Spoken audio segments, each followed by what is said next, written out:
Hello everyone, very good morning to all of you. आज का आपका जो टॉपिक हम यहाँ पे कवर करने वाले हैं, we are going to discuss about Bertolt Brecht का आपका the good women of Szechwan. अब ये जो टॉपिक है ये आपका DSSB TGT और PGT दोनों के लिए इम्पॉर्टेंट है। अगर आपको ध्यान हो, अगर आपने लास्ट टाइम TGT का एग्जाम दिया था तो आपको डेफिनेटली ध्यान होगा कि इससे रिलेटेड क्वेश्चन आपके DSSB TGT में आया था। ठीक है, तो हम इस वर्क को हमें पढ़ना है, थोड़ा ध्यान से पढ़ेंगे हम यहाँ पे। So let's focus on it. आप इसका बायोग्राफिकल अगर हम ओवरव्यू देखेंगे तो सबसे पहले तो ये समझो आप यहाँ पे कि बर्टोल्ट ब्रेक्ट का नाम मॉडर्न थिएटर में सबसे इन्फ्लुएंशियल फिगर्स में कंसिडर किया जाता है। क्यों? क्योंकि उनकी लाइफ और लिटरेरी फिलोसॉफी ने ड्रामा को कंप्लीटली ट्रांसफॉर्म कर दिया। ट्रेडिशनल इमोशनल इन्वॉल्वमेंट से शिफ्ट होके उन्होंने किस पे फोकस किया? He focused on intellectual and social critique की तरफ उन्होंने यहाँ पे ध्यान दिया। तो आप यहाँ पे आपको देखना है, हम ये पढ़ेंगे कि कैसे उन्होंने एपिक थिएटर थ्योरी पे डीप इम्पैक्ट किया। एलिनेशन इफेक्ट पढ़ेंगे उनको, और साथ में हम उनका मार्क्सिस्ट व्यू पे भी यहाँ पे फोकस करने वाले हैं, ताकि आपको एक बार आइडिया लग जाएगी कि ये आपके जो राइटर हैं इनका मेन फिलोसॉफी आइडियोलॉजी था क्या। क्यों ब्रेक्ट आपके मॉडर्न यूरोपियन ड्रामा और थिएटर ऑफ एब्सर्ड या फिर एपिक थिएटर के अंडर आते हैं यहाँ पे। ठीक है, सो आप इनको देखो। अगर आप इन पे इनका बर्थ ईयर का इन पे ध्यान दोगे, इनका हिस्ट्री पे, so he was born on February 10, 1898 में इनका जन्म हुआ था यहाँ पे आपका। और ये बवेरिया यानी जर्मनी से बिलोंग करते हैं। तो ये एक मिडिल क्लास फैमिली थी, और इनके जो फादर हैं वो एक कैथलिक सेल्समैन थे जो पेपर फैक्ट्री में काम करते थे, और इनकी मदर थी वो प्रोटेस्टेंट बैकग्राउंड से थी। अब आप इनका चाइल्डहुड को देखोगे तो बर्टोल्ट ब्रेक्ट बचपन से ही बहुत इंटेलिजेंट थे। स्कूल में वो उन्होंने काफ़ी अपना एक्स्ट्रा जो ऑर्डिनरी टैलेंट होता है वो दिखाया, और 1914 तक वो पोएम्स उन्होंने लिखना स्टार्ट कर दिया था। उन्होंने, आप देखोगे, साइंस और मेडिसिन की स्टडी भी की है यूनिवर्सिटीज़ में। लेकिन जो अगर आप इनको बोलो इनका पैशन क्या था, इनका रियल इंटरेस्ट थिएटर में था। अब मेडिसिन की पढ़ाई में वो एनाटॉमी और ह्यूमन बॉडी को समझते थे, है ना, क्योंकि उन्होंने मेडिसिन पढ़ा था।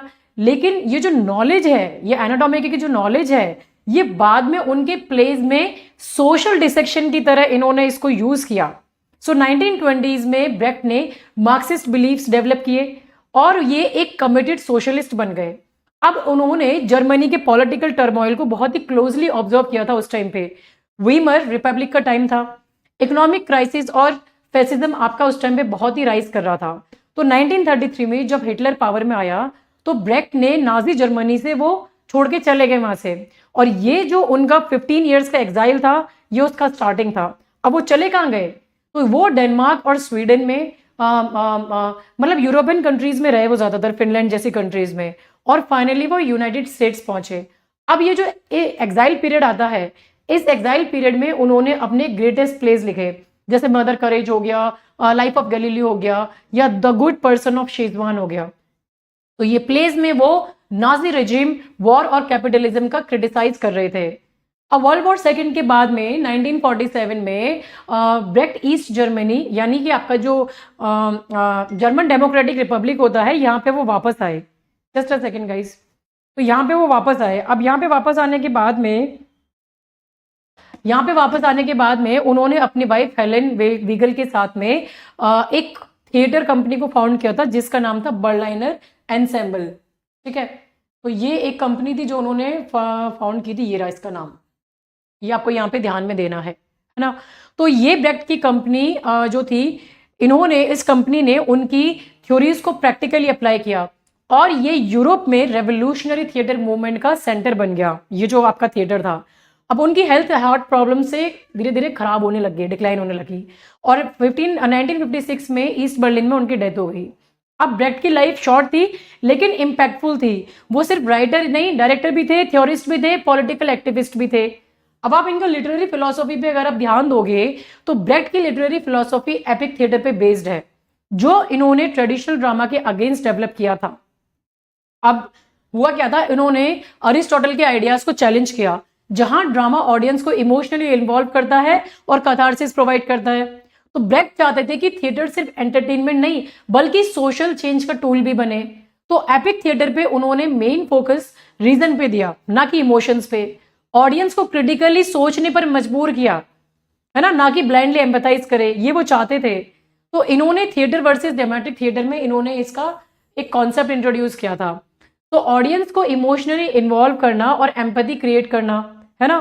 ट्रेडिशनल अरिस्टोटेलियन ड्रामेटिक थिएटर का एम यही तो होता है आपका, कि आप ऑडियंस को इमोशनली इन्वॉल्व कर रहे हो, उनको बुला देना, है ना, कि भाई वो प्ले देख रहे हैं, तो ये इल्यूजन ऑफ रियलिटी कहलाता है। फिर कथारसिस देना, यानी emotional release through pity and fear, और फेट को इनएविटेबल दिखाना, जैसे कैरेक्टर्स का डेस्टिनी आपका ऑलरेडी फिक्स्ड है। अब इसके जगह ब्रेक्ट ने क्या किया, उन्होंने यहाँ पे इन्होंने अपना एपिक थिएटर को इंट्रोड्यूस किया। अब एपिक थिएटर में क्या होता है आपका, यहाँ पे ये एपिक थिएटर के आपके कन्वेंशंस है। एपिक थिएटर में रीजन और इंटेलेक्ट का अपील होता है, इमोशंस को नहीं। ऑडियंस को क्रिटिकली डिटैच रखता है, वो जानते हैं कि ये प्ले है, और थिंकिंग को प्रमोट करता है, फीलिंग्स को नहीं। तो ऑडियंस सोचे कि ये सिचुएशंस रियल लाइफ में कैसे चेंज हो सकती हैं। सो ये दिखाता है कि वर्ल्ड चेंजेबल है, ना कि फिक्स्ड है। तो ब्रेक्ट ने कहा था कि एपिक थिएटर ऑडियंस को ऑब्जर्वर बनाता है, जो सोसाइटी को क्वेश्चन करे और उनको एक्शन ले, ठीक है। फिर उन्होंने कुछ एक अपने की कॉन्सेप्ट्स यहाँ पे इंट्रोड्यूस किए थे, जिसको आपका द अलाइनेशन इफेक्ट बोला जाता है, और जर्मनी में इसको हम यहाँ पे वोल्फ्राम इफेक्ट बोला जाता है, यहाँ पे इफेक्ट बोला जाता है इसको यहाँ पे, ठीक है। मेरा प्रोनाउंसिएशन गलत है जर्मनी में, तो ये जो है यहाँ पे इसको आप एक बार प्रोनाउंसिएशन को देख लेना क्या इसका प्रोनाउंसिएशन आ रहा है। तो अलाइनेशन इफेक्ट ब्रेक्ट की सबसे फेमस कॉन्सेप्ट है। उन्होंने इसको पहली बार 1936 के ऐसे उन्होंने लिखा था, एक alienation effects in Chinese acting, यहाँ पे उन्होंने तो इसको डिस्कस किया था। अब ये एक रशियन फॉर्मलिस्ट आइडिया है, दैट इज मेकिंग स्ट्रेंज, जो आपने ऑस्ट्रेलियन यह है ना, वहां से इंस्पायर्ड है ये आइडिया आपका। तो गोल ये था कि फेमिलियर थिंग्स को स्ट्रेंज बनाना, ताकि ऑडियंस उनको क्वेश्चन करे। तो एक्सेप्टेंस और रिजेक्शन, ये उन्होंने बोला था यहाँ पे, of their actions and utterances was meant to take place on a conscious plane instead of as hitherto in the audience's subconscious। मतलब क्या है इस लाइन का, मतलब कि ऑडियंस सबकॉन्शियसली सिंपथाइज नहीं करेगी, बल्कि वो कॉन्शियसली जज करेगी कैरेक्टर्स के एक्शन को। तो ये जो वी अफेक्ट है यहाँ पे आपका, हम इसको वी अफेक्ट बोलेंगे, इससे ऑडियंस डिटैच रहती है और सोशल इश्यूज पे वो सोचती है, ना कि इमोशनली खो जाती है, ठीक है। अब टेक्निक वगैरह का बात करोगे आप यहाँ पे, तो ब्रेक्ट ने काफी सारी टेक्निक्स यूज की थी एक एलियनेशन क्रिएट करने के लिए। सबसे पहला था डायरेक्ट एड्रेस वाला। तो direct address to audience, characters यहाँ पे फोर्थ वॉल जो होती है उसको ब्रेक करते हैं और सीधे अपने ऑडियंस के साथ में ये बात करती है। Actors showing they are acting not becoming the character, वो कैरेक्टर बन नहीं जाते बल्कि रोल प्ले करते हुए देखते हैं। सॉन्ग्स का आ जाता है आपका यहाँ पे, है ना, सॉन्ग स्टोरी का कमेंट करते हैं, ना कि उसका एडवांस करते हैं। फिर प्ले कार्ड्स आ जाते हैं आपके यहाँ पे, तो बोर्ड्स पे सीन टाइटल्स लिखे होते हैं ताकि इल्यूजन ना बने आपका यहाँ पे। फिर ब्राइट और नॉन एटमॉस्फेरिक लाइटिंग होती है आपकी, कोई मूड लाइटिंग नहीं है, सब क्लियर और हार्श दिखता है यहाँ पे। विजिबल स्टेज मशीनरी है यहाँ पे, सेट चेंज करते हुए दिखते हैं यहाँ पे, है ना, कोई ऐसा नहीं कि पर्दा ढक गया और पीछे सेट चेंज हो रहा है, नहीं, कोई सीमलेस इल्यूजन नहीं है, सब उनके सामने होता है यहाँ पे। हिस्टोरिकल सेटिंग्स है आपका यहाँ पे, तो प्रेजेंट इश्यूज को पास्ट लेंस से दिखाना ताकि ऑडियंस करंट सोसाइटी पे रिफ्लेक्ट करे। तो ये टेक्निक ऑडियंस को रिमाइंड करते रहते हैं कि ये थिएटर है और वो क्रिटिकली उनको एंगेज करना है, ना कि उसमें खो जाना है। अब ब्रेक्ट का मार्क्सिज्म फिलोसॉफी पे आओगे, तो ब्रेक्ट ने कमेंट किया था मार्क्सिस्ट पे, वो एक मार्क्सिस्ट थे, कमिटेड मार्क्सिस्ट थे।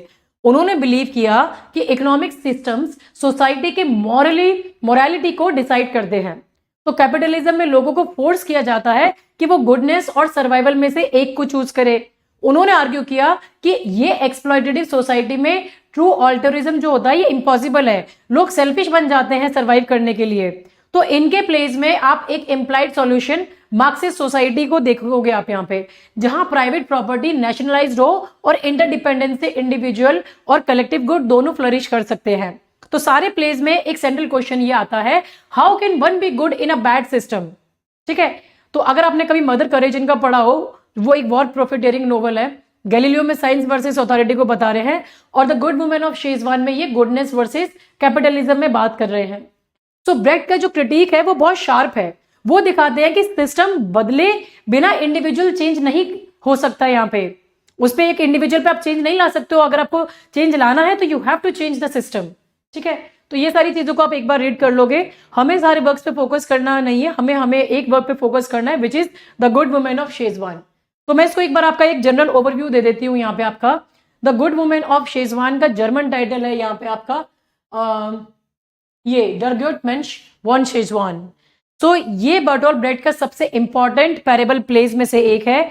ये प्ले एपिक थिएटर की प्रिंसिपल्स को परफेक्टली एम्बॉडी करता है और ब्रेक्ट के जो सेंट्रल क्वेश्चन है उसको ये एक्सप्लोर भी करेगा, एक बैड सिस्टम में अच्छा इंसान कैसे बना जा सकता है।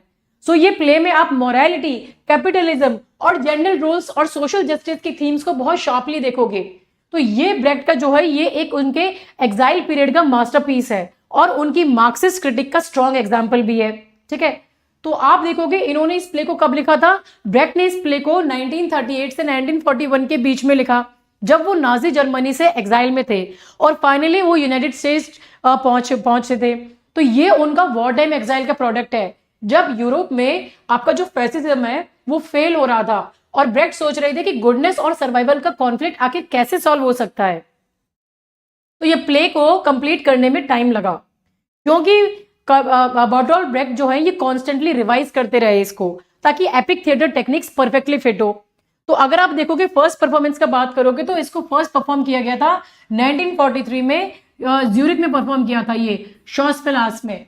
ठीक है, तो ये एक न्यूट्रल कंट्री थी स्विट्जरलैंड उस टाइम पे, जहां ब्रेक्ट के जो वर्क्स हैं ये बहुत सेफली स्टेज किए जा सकते थे बिना किसी प्रोटेस्ट के।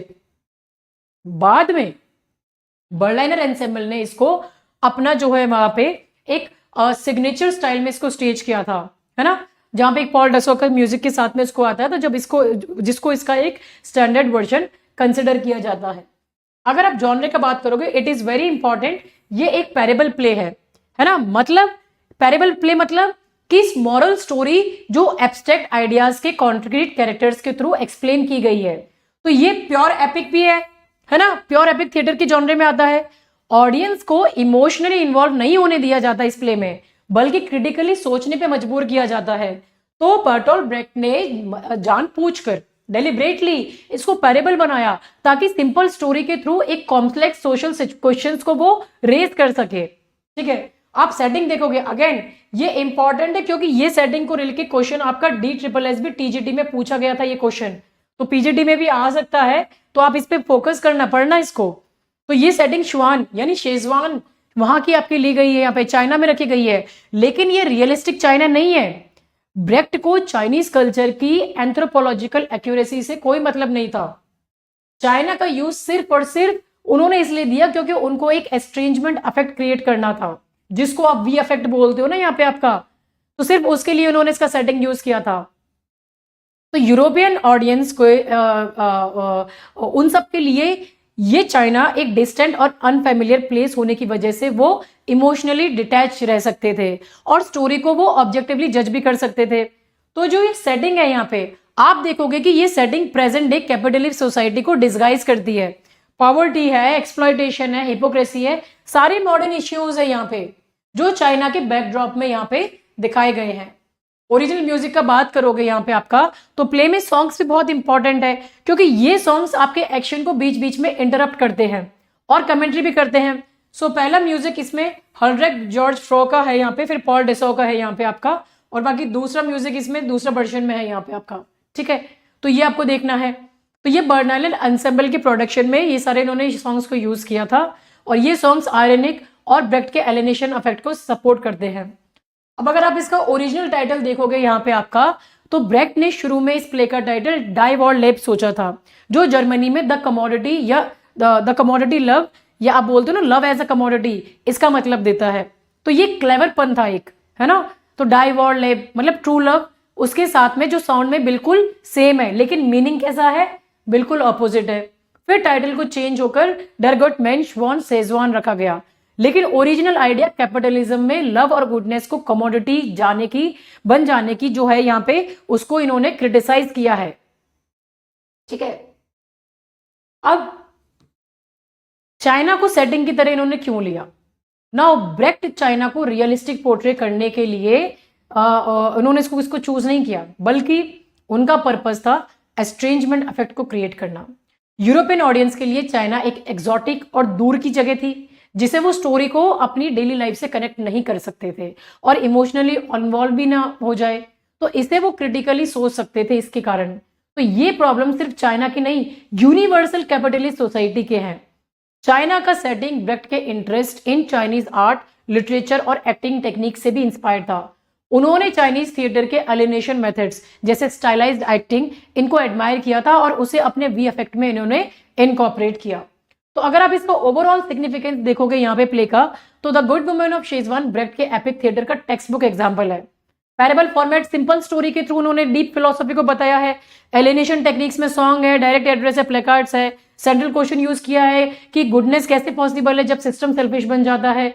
जेंडर ट्विस्ट है, शंते शंता वाला है ना, डुअलिटी को बता रहा है जो पेट्रियार्की और कैपिटलिज्म का क्रिटिसाइज कर रहा है। सो ये प्ले सिर्फ एंटरटेनमेंट नहीं बल्कि सोशल रेवोल्यूशन का टूल है और ऑडियंस को सोचने पे मजबूर करता है कि बैड सिस्टम में चेंज लाने के लिए क्या करना चाहिए। ठीक है, तो ये आपको ध्यान में रखना है और एग्जाम के लिए आप ये भी याद रख सकते हो कि ये प्ले जो है ये पैरेबल है और एग्जाइल पीरियड का वर्क है और ब्रेक्ट की मार्क्सिस्ट क्रिटिक है उसका ये स्ट्रॉन्ग पार्ट है यहाँ पे। ठीक है, ये कैरेक्टर्स है यहाँ पे जिनको ऊपर अगेन आपको फोकस करना है। शैंते जो है यहाँ पे आपका, शैंते इज द सेंट्रल फिगर। ये एक पुअर और यंग प्रोस्टिट्यूट है जो शेजवान के जो स्लम्स होते हैं ना, जो कि झोपड़ी बस्ती वहां पे रहती है। तो ये बहुत ही गुड हार्ट है और जनरस है और डीपली कंपैशनेट है और इसकी जो काइंडनेस है वो जेन्युइन है, दिखावा नहीं है। लेकिन इसी की वजह से इसको वल्नरेबल भी कंसिडर किया जा रहा है क्रूअल वर्ल्ड में। तो ये रिप्रेजेंट कर रही है प्योर एल्ट्रुइज्म को और स्ट्रगल को जो आपका अच्छा बना रहता है even when society punishes it. अब ये श्वेता जो है यहाँ पे आपका, श्वेता ये शैंते के इन्वेंटेड मेल कजन है और उसका ऑल्टर ईगो है। वो बहुत ही कोल्ड है, प्रैग्मेटिक है और रूथलेस है बिजनेस मैटर्स में। तो श्वेता सारे के सारे हार्श डिसीजंस हैंडल करता है जो शैंते उसको नहीं ले पाती है, जैसे लोगों को निकालना, बार्गेन हार्ड करना, वर्कर्स को एक्सप्लॉइट करना। तो ये एग्जिस्ट करता है कब, व्हेन शैंते जब वो खुद को यहाँ पे प्रोटेक्ट करना चाहती है और सर्वाइव करना चाहती है। अब ये वोंग जो है यहाँ पे, वोंग एक पानी बेचने वाला है जो आपका नरेटर फिगर की तरह यहाँ पे एक्ट कर रहा है। यहाँ पे ये बहुत गरीब है, काइंड हार्ट है और यही वो इंसान है जो सबसे पहले गॉड को लेकर आता है शैंते के डोर पे, है ना, उसके दरवाजे पे। तो वोंग इंटरेक्ट करता है डायरेक्टली भगवानों के साथ में and he often speaks to the audience. Fourth wall को ब्रेक करने वाला यही नरेटर है। तो ये उनको गाइड करता है थ्रू द स्टोरी और उनको दिखाता है कि एवरीडे हार्डशिप किस तरह की होती है लोअर क्लास में। फिर ये जो 3 गॉड्स हैं, तो ये 3 गॉड्स ये वो डाइटीज है जो अर्थ पे आते हैं searching for good people. So they are out of touch with real human suffering और idealistic and demanding goodness from others while offering no practical help. तो इनका जो प्रेजेंस है वो क्या है, वो कॉमिक इफेक्ट दे रहा है यहाँ पे। नहीं तो भगवान को तो सारे संसार का पता होना चाहिए ना, यहाँ पे इनको पता ही नहीं है कि इतने संसार में इतने लोग इतनी सफरिंग्स में गुजर रहे हैं और ये इंसानों के अंदर अच्छाई ढूंढने के लिए आए हैं। तो ये जज करते हैं लेकिन ये सिस्टम को चेंज नहीं करना चाहते। So that makes goodness impossible. ठीक है, फिर आ जाता है आपका यांगसन जो है यहाँ पे। यांगसन अनएम्प्लॉयड पायलट है जिसको शैंते मिलती है और उसे प्यार में पड़ जाती है। अब ये जो यांगसन है ये बहुत ही अपॉर्चुनिस्टिक है और सेल्फिश इंसान है और ये शैंते को शुरू में यूज करता है main as a source of money. ठीक है, ये प्रिटेंड करता है, दिखावा करता है उसका केयर करने के लिए, लेकिन उसको प्रेशर करता है कि वो सब कुछ बेच दे और जो उसके फंड्स हैं वो उसकी जॉब के लिए उसको दे दे। फिर मिसेस यांग आ जाती है यहाँ पे आपका। सो मिसेस यांग यांगसन की मदर है, बहुत ही लालची औरत है, बहुत ही मैनिपुलेटिव है और कॉन्स्टेंटली अपने बेटे को पुश करती रहती है कि नहीं तू उसको एक्सप्लॉइट कर, शैंते को एक्सप्लॉइट कर और उससे जितना हो सके उतना पैसा ले। तो ये रिप्रेजेंट कर रही है ओल्डर जनरेशन को जो ये सिखाती है कि सर्वाइवल कैसे किया जाता है through selfishness in a harsh economy. ठीक है, शुफू जो है यहाँ पे आपका, शुफू एक बहुत ही वेल्दी बार्बर है ना, और ये शैंते को एक हेल्प ऑफर करता है लेकिन कंडीशन के साथ में। वो उसकी अच्छाई से अट्रैक्टेड है लेकिन उसकी जो असिस्टेंस है वो उसके साथ में कुछ ना कुछ इसको लेन देन का उसके साथ में स्ट्रिंग्स अटैच होती है। वो उसको कंट्रोल करना चाहता है, उसको हासिल करना चाहता है। तो ये जो है ये आपका एक कट्टर एग्जाम्पल है बर्गोइज हिपोक्रेसी का। फिर ये जो फैमिली ऑफ 8 आ जाती है यहाँ पे आपका, तो ये एक स्क्वाटर्स है जो आपके शैंते के टोबैको शॉप में मूव करते हैं और ये उसकी जनरोसिटी को एक्सप्लॉइट करते हैं विदाउट एनी शेम। उसका खाना खा जाते हैं, उसके टोबैको को ले लेते हैं और वहां से निकलना चाहते ही नहीं है। सो ये रिप्रेजेंट करते हैं वो पैरासिटिक पुअर जो अच्छाई का एडवांटेज लेते हैं जब सर्वाइवल आपकी एकदम स्टेक पे हो तब भी। फिर कारपेंटर और ये ओल्ड कपल वगैरह आ जाते हैं। तो कारपेंटर आपका क्रेडिटर है जो अपने पेमेंट्स को डिमांड करता है ना, जो इसने शैंते की शॉप में बनाई होती है। ये प्रैक्टिकल इंसान है लेकिन इंसिस्टेंट भी है, और ये दिखाता है कि कैसे छोटे छोटे डेट भी आपके इंसान की रूइन कर देते हैं किसी इंसान को जो बहुत ही जनरस है। ओल्ड कपल है यहाँ पे, तो ये शैंते के पहले के लैंडलॉर्ड्स हैं जो उससे पहले एक टाइम पे काइंड हुआ करते थे, बट बाद में वो श्वेता के रूथलेस बिजनेस चालाकियों के साथ में वो बहुत वैसे हो गए हैं, परेशान हो गए हैं। और जब वो इनकी शॉप को फैक्ट्री में कन्वर्ट कर देता है और उनको वर्कर्स की तरह एक्सप्लॉइट करता है। तो ये सारे कैरेक्टर्स यहाँ पे आप देखोगे यहाँ पे, तो ये सारे कैरेक्टर्स एक कंप्लीट सोशल माइक्रोकॉस्म बनाते हैं ब्रेक्ट की दुनिया का। हर कैरेक्टर आप देखोगे उसका एक जगह फिक्स्ड है, वहां पे पुअर भी है, वहां पे लालची भी है, वहां पे आइडियलिस्टिक भी है, वहां पे एक्सप्लॉइटेटिव भी है। कोई पूरा प्योर इवल नहीं है और कोई पूरा प्योर गुड नहीं है।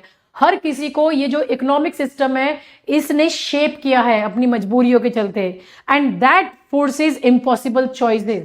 तो शैंते श्वेता ये डुअलिटी एक हार्ट ऑफ द प्ले है, एक person who is tone between goodness and survival. ठीक है, अब मैं इसका समरी समझा देती हूँ। सीन 1 में क्या होता है, आपका वांग जो वाटर सेलर है ये आपके जो है ये वेट करता है आउटस्कर्ट्स में और भगवानों का इंतजार कर रहा होता है। 3 गॉड यहाँ पे आते हैं जो बेचारे बड़े थके हुए होते हैं ट्रेवल करके, और वो है ये जो वर्ल्ड है यहाँ पे इंसान का जो वर्ल्ड है वहाँ पे ये अच्छाई ढूंढ रहे होते हैं। अब उनको सिर्फ ग्रीड मिलती है, डिसऑनेस्टी मिलती है और हर जगह सेल्फिशनेस मिलती है। तो वोंग उनको रात में रुकने के लिए एक जगह ढूंढता है, लेकिन कोई उनको रुकने नहीं देता क्योंकि वो बहुत पुअर और स्ट्रेंज दिखते हैं। फिर शैंते होती है जो कि एक पुअर प्रोस्टिट्यूट होती है, वो इनको रहने के लिए जगह देती है अपने छोटे से कमरे में। तो ये गॉड जो है ये बहुत ही डीपली मूव हो जाते हैं कि अरे ये बेचारी कितनी अच्छी है, और वो उसको 1000 सिल्वर डॉलर्स देते हैं as a test of goodness. तो शैंते जो होती है ये सारे मनी को यूज करके एक छोटी सी तंबाकू की दुकान खरीद लेती है। तो गॉड उसको इंस्ट्रक्ट करते हैं कि भाई तुम अच्छी बनी रहना, the good women of Schezwan. फिर वो चले जाते हैं ये होप करते हुए कि ये प्रूव करेगी कि उसकी जो गुडनेस है वो हमेशा एग्जिस्ट करेगी। फिर सीन 2 में क्या होता है, आपका शैंते जो होता है उसकी जो जनरोसिटी है, उसकी काइंडनेस है, अब उससे क्या होता है आपके सारे के सारे जो फालतू के लोग होते हैं वो अट्रैक्ट होने लग जाते हैं। एक गरीब लोग हैं, फैमिली ऑफ 8 है, वो उसकी दुकान में मूव इन कर जाती है, उसका सारा खाना खा जाती है, उसका सारा टबैको ले लेती है। एक कारपेंटर है जो उसको एक शेल्फ बनाता है उसकी दुकान पे और उसका पेमेंट्स वगैरह मांगता है। एक मैरिड कपल है जो उससे पैसे मांगता रहता है अपने प्रीवियस रेंट के। तो शैंते जो है वो बहुत ही परेशान हो जाती है, ओवरवेल्म हो जाती है और टूट जाती है ना। तो वो अपने आप को बचाने के लिए एक बहुत ही स्ट्रिक्ट मेल कजन जिसका नाम श्वेता होता है उसको इन्वेंट करती है यहाँ पे, है ना, रियलिटी में होता नहीं है, उसको इन्वेंट करती है।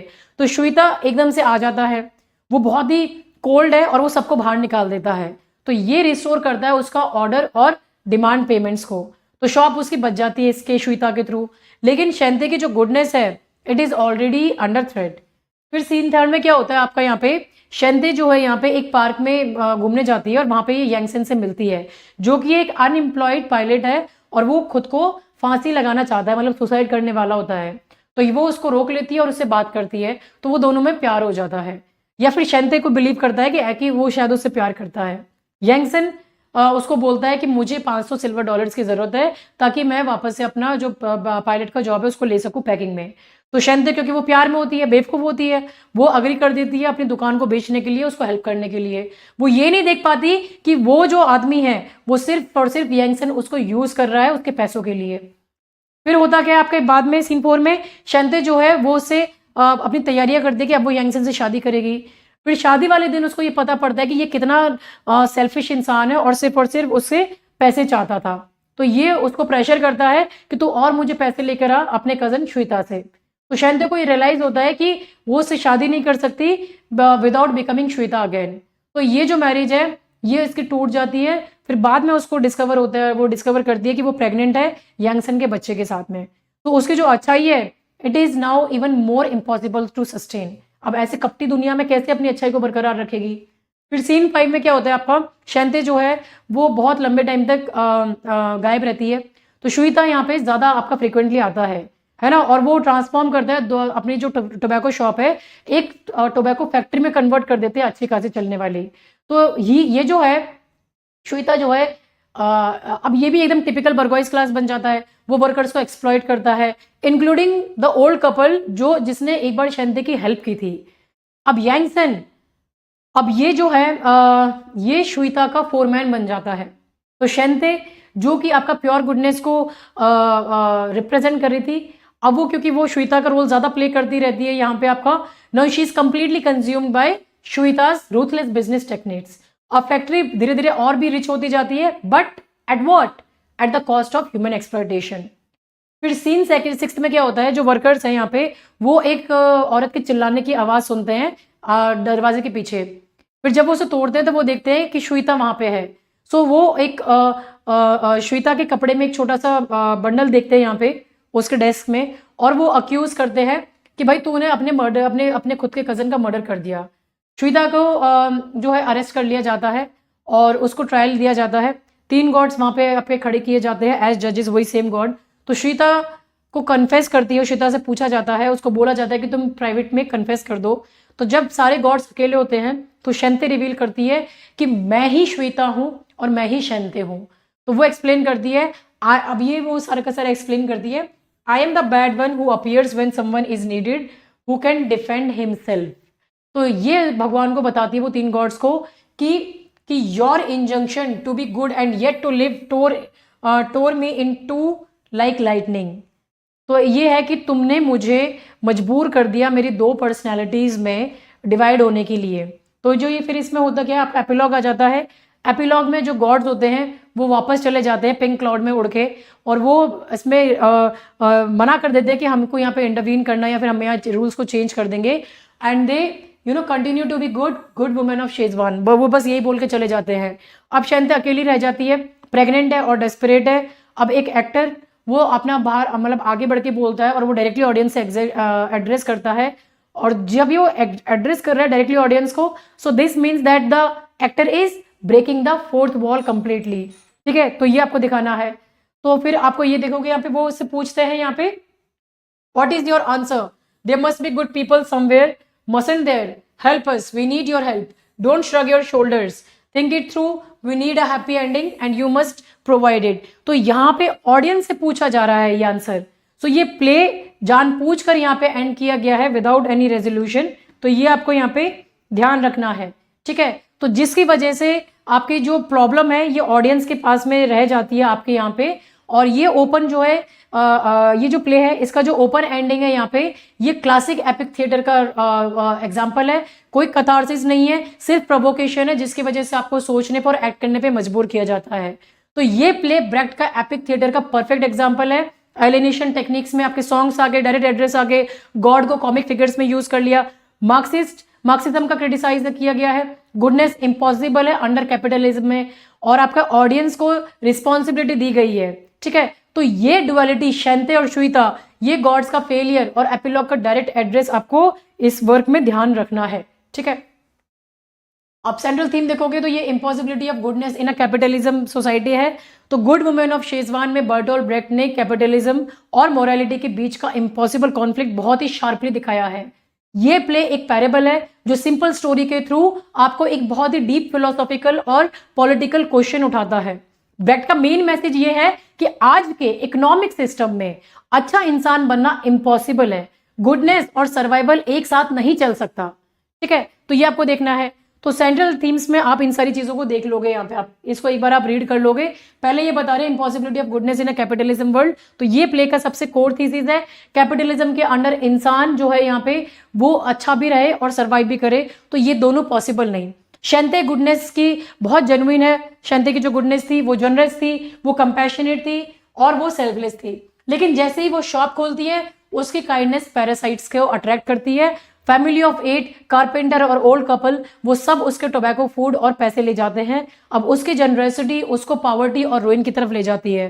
तो शेंते को सरवाइव करने के लिए रूथलेस श्वेता का बनना पड़ता है। शॉप को फैक्ट्री में कन्वर्ट किया उसने, वर्कर्स को एक्सप्लॉइट किया, लोगों को बाहर निकालना चालू किया। और ये डुअलिटी दिखाती है कि गुडनेस सरवाइव नहीं कर सकती जब तक रूथलेस ना हो। इवन गॉड्स डिमांड करते हैं बी गुड, लेकिन कोई प्रैक्टिकल हेल्प नहीं देते, वो सिर्फ जज करते हैं, है ना, लेकिन सिस्टम को चेंज नहीं करना चाहते। तो ये आपको यहाँ पे ध्यान रखना है। ठीक है, तो ये की कोड आपको इसको हाईलाइट कर रही है। फिर ये बोल रहे हैं the split self, Shen Te and Shui Ta को लेके। तो शैंते गॉड से कहती है कि तुमने जो कहा था कि B good and live good, तो उसने मुझे अंदर से टोन अपार्ट कर दिया। तो ये जो लाइन है ये आपके प्ले का इमोशनल और फिलोसॉफिकल कॉम्प्लेक्स है यहाँ पे। ये जो स्प्लिट सेल्फ है, शैंते और श्वेता को एक ही पर्सन है यहाँ पे, लेकिन एक ही पर्सन के ये दो एस्पेक्ट्स हैं। सोसाइटी ने फोर्स किया, मजबूर किया उसको कि वो स्प्लिट हो जाए। शैंते कंपैशन और जनरसिटी और वल्नरेबिलिटी को दिखा रही थी, वो दिल से अच्छी थी लेकिन वीक है। और श्वेता प्रैग्मेटिज्म है, रूथलेस है, सर्वाइवल इंस्टिंक्ट है, वो कोल्ड बिजनेसमैन बन जाता है जो शॉप को प्रोटेक्ट करता है। तो ये जो स्प्लिट है, ये सिंपल गुड वर्सेस इविल नहीं, बल्कि दोनों रियल और नेसेसरी है। शैंते विदाउट श्वेता दैट मीन्स दूसरों से डिस्ट्रॉयड हो जाती, और श्वेता विदाउट शैंते ये इनह्यूमन एक्सप्लॉइटर बन जाता, जो लोगों को मतलब एक्सप्लॉइट करता यहाँ पे। तो ब्रेक्ट यहाँ मार्क्सिस्ट आइडिया यूज करते हैं। बर्गोइस सोसाइटी में उन्होंने इंडिविजुअल बीइंग और जो स्पीशीज बीइंग है उनके बीच में एंटागोनिज्म बताया है, मतलब कि पर्सनल गुडनेस और कलेक्टिव सर्वाइवल क्लैश करते हैं। ठीक है, फिर ये बात करें यहाँ पे आपका critic of religion and divine hypocrisy का, तो ब्रेक्ट ने रिलीजन को बहुत शार्प तरीके से यहाँ पे क्रिटिसाइज किया है। 3 गॉड्स वेल मीनिंग है लेकिन कंप्लीटली यूजलेस है। वो अर्थ पे आते हैं गुड पीपल ढूंढने, लेकिन ग्रीड और सेल्फिशनेस देखकर वो डिसअपॉइंट हो जाते हैं। वो शैंते को रिवॉर्ड देते हैं और बोलते हैं बी गुड, लेकिन कोई सॉल्यूशन नहीं देते, ना सिस्टम चेंज करते हैं ना मटेरियल हेल्प देते हैं। तो ट्रायल सीन में वो दोबारा आते हैं, आपके जज बन जाते हैं जब, है कि नहीं है। लेकिन शैंते की कन्फेशन सुनने के बाद वो कुछ नहीं बदलते, वो पिंक क्लाउड पे फ्लोट करके चले जाते हैं। तो ये मोमेंट डेलिबरेटली कॉमिक और एब्सर्ड है। ब्रेक्ट यहां बोलते हैं कि रिलीजन मोरालिटी प्रीच करता है लेकिन मटेरियल कंडीशंस जो है यहाँ पे आपकी उनको इग्नोर कर देता है। तो ये आपको ध्यान में देना है। हेवन के मोरालिटी अर्थ पे काम नहीं करता जब तक कि आपका इकोनॉमिक बेस चेंज ना हो। फिर लव वर्सेस कमोडिटी है यहाँ पे। अब इसका ओरिजिनल टाइटल जैसे कि मैंने पहले बताया था, ओरिजिनल टाइटल था इसका आपका यहाँ पे एक प्रोडक्ट ऑफ लव है यहाँ पे, जिसको बोला जाता है डाई वॉर लेव। ये आपका जर्मन में ये था डाई, ये इसका ओरिजिनल टाइटल लिखा गया था, कमोडिटी लव। तो ये थीम क्लियर है।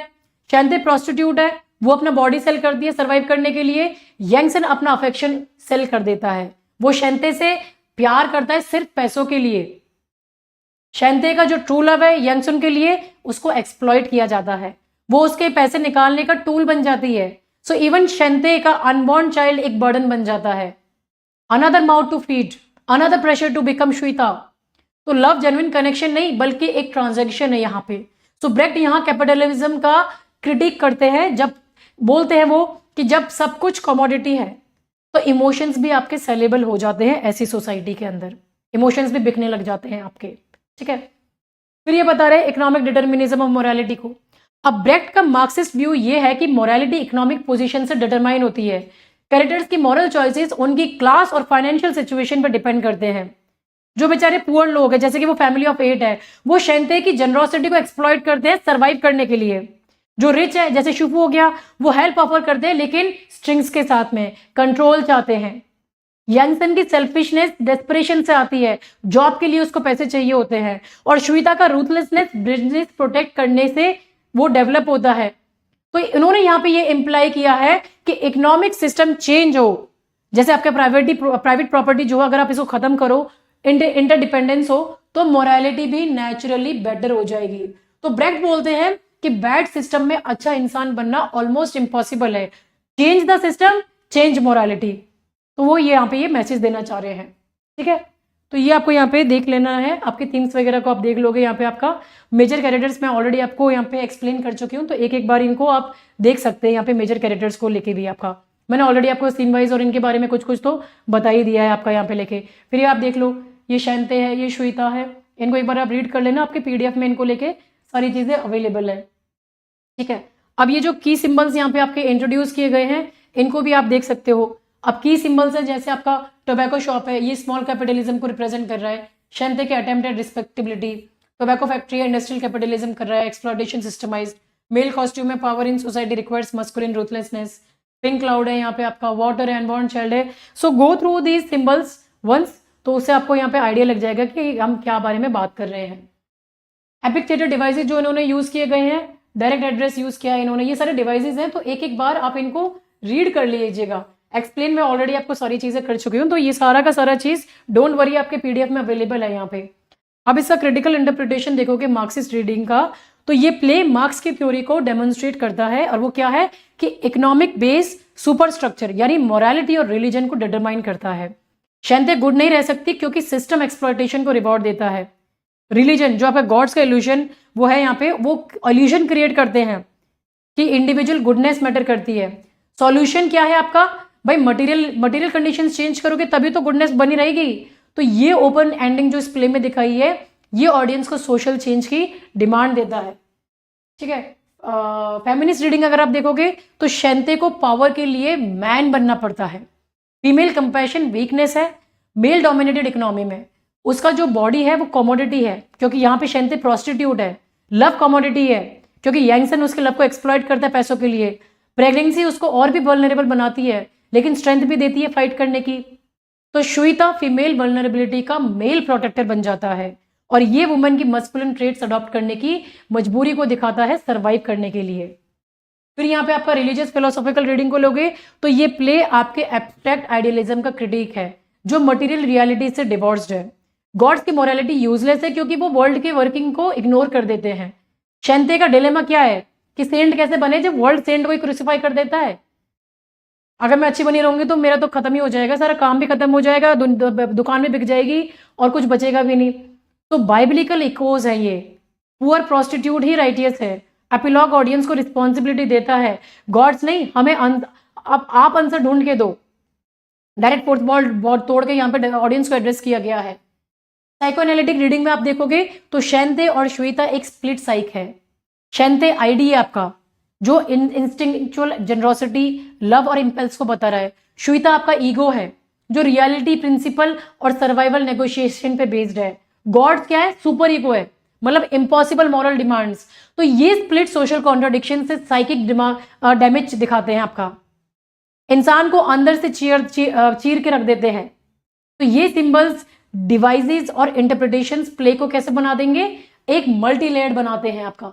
ठीक है, ये की कोटेशन है, इनको आप एक बार रीड कर लेना यहाँ पे। ठीक है, ये की पॉइंट्स है जो आपके इंपॉर्टेंट है एग्जाम में, तो ये आप ध्यान में रखना है। यहाँ पे काफी बच्चों ने मुझे ध्यान है यहाँ पे आपका इसका सेटिंग, ये सिचुआन चाइना का छोड़ के इन्होंने ज्यूरिख स्विट्जरलैंड को मार्क कर दिया था, तो इसकी वजह से आंसर गलत गया था, तो ये गलती मत करना। इनको आप देख लेना यहाँ पे आपका, ये दोनों they both are one and the same person, दोनों अलग अलग कैरेक्टर नहीं है, दोनों एक ही इंसान के दो स्प्लिट पर्सनैलिटीज है। ठीक है, इन सबको एक बार गो थ्रू वंस। एमसीक्यूज को देखो। The good women of Szechwan was written during, कब लिखा गया था आपका गुड वुमेन ऑफ शेजवान?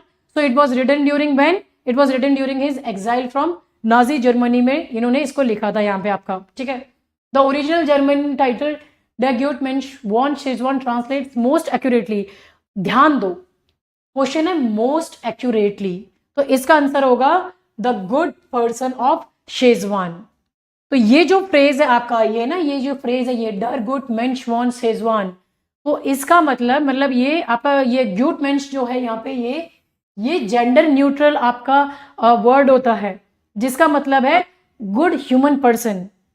तो ये गुड पर्सन यहाँ पे आपका मोस्ट एक्यूरेट ट्रांसलेशन है रादर देन गुड वुमेन और मैन, है ना। तो इंग्लिश टाइटल डेलिबरेटली इन्होंने चेंज किया था ताकि वो अपना जो जेंडर एक्सप्लॉयटेशन है उसको फोरग्राउंड कर सके, पर क्योंकि क्वेश्चन में हमें एक्यूरेट ट्रांसलेशन का पूछ रहे हैं तो इसका translation good person of Szechwan होगा यहाँ पे। Got it? कंफ्यूज मत होना। Brecht plan to originally call the play, क्या बुलाना चाहते थे वो ओरिजिनली प्ले को? उसको बुलाना चाहते थे the product of love, diverted love की तरह यहाँ पे आपका। ठीक है, फिर the alienation effect, V effect जो है ये एम किस लिए किया जाता है? To make audience think critically rather than feel emotionally, सोचने पे मजबूर करना। The gods reward Shen Te with, किस तरह से रिवॉर्ड करते हैं वो? शेंते को क्या देते हैं? वो उसको 1000 सिल्वर डॉलर्स देते हैं यहाँ पे आपका, है ना, है ना, ताकि वो उसका test, so this reward becomes a test of goodness. Shweta is introduce to, Shweta किसको इंट्रोड्यूस किया जाता है यहाँ पे, कैसे इंट्रोड्यूस किया जाता है? She is introduce to protect Shen Te from those exploiting her. ठीक है, यंगसन इज एन, क्या है यंगसन आपका एक यहाँ पे? तो यंगसन एक अनएम्प्लॉयड पायलट है यहाँ पे आपका।